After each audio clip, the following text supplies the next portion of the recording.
আসসালামু আলাইকুম। আমরা সোশ্যাল মিডিয়াতে যা দেখি শুধুমাত্র সেটুকুই দেখি যেটুকু তারা আমাদেরকে দেখায়। এই যে চারপাশে এত এত সুখী সুখী কাপল ব্লগস আমরা দেখি, আসলে কি তারা সুখী? তাহলে এত ডিভোর্স কেন?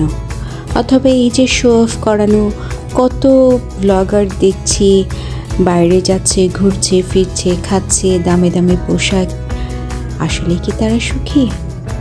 এক পশলা বৃষ্টিও কিন্তু এর মধ্যে হয়ে গিয়েছে।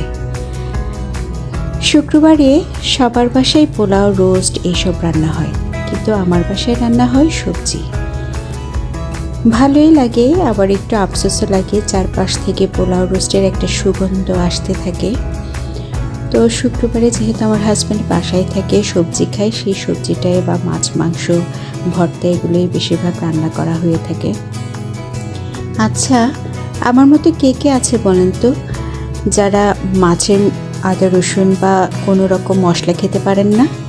আমি কিন্তু কখনোই মাছের মধ্যে আদা রসুন বা কোনো রকম মশলা খেতে পারি না।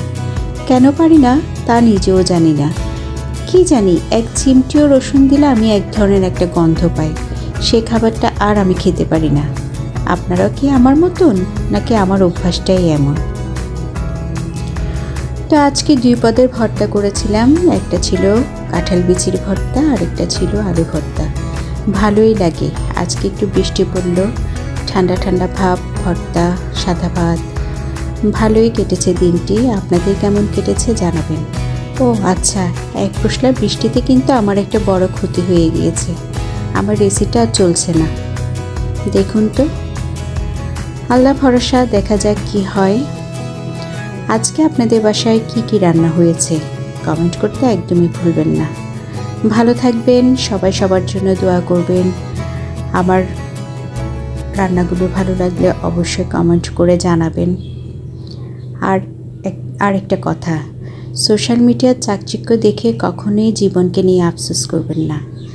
আমরা শুধুমাত্র সেটুকুই দেখি যারা আমাদেরকে ওদের ওই অংশটুকুই দেখায়। ভিতরকার দুঃখ কষ্টগুলো কিন্তু আমরা কেউ জানি না, কেউ বুঝি না। কিন্তু দেখেন, দিন শেষে তারাই আবার পোস্ট দিয়ে বসে কতটা সুখী ছিলাম, কতটা অসুখী ছিলাম। তো ভালো থাকবেন, আল্লাহ হাফেজ।